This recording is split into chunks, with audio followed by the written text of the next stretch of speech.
আইয়ুব আলাইহিস সালাম একদিন আল্লাহকে জিজ্ঞেস করছে, আল্লাহ আপনি যে আমারে 12টা বছর 18টা বছর অসুস্থতায় ফেলাইয়া রাখলেন, এক নম্বর হইল আপনি আমার কোন আচরণে এর আগে নারাজ হইলেন, আর আপনি আমার এই এতদিন অসুস্থ রাখিয়া আপনার কি লাভ হইল?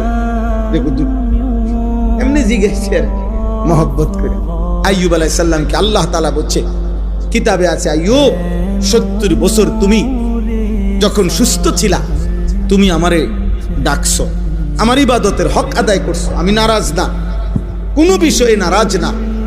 তুমি আমার সমস্ত হুকুম, আমার জিকির, আমার তাসবিহ আমারে ডাকছো তুমি, আমি নারাজ না।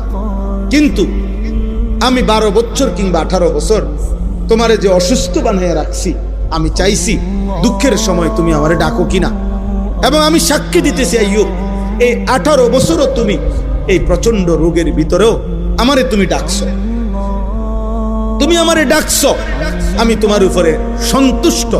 বাকি পার্থক্য কি? পার্থক্য হলো আইয়ুব 70 বছরের সুখের সময় আমারে যে তুমি ডাকছো, জিকির করছো, আল্লাহ বলে আমার জাতের কসম আইয়ুব 18 বছরের রোগ আর মুসিবতের সময় যে আমারে ডাকছো, এই ডাকে আমি বেশি মজা পাইছি।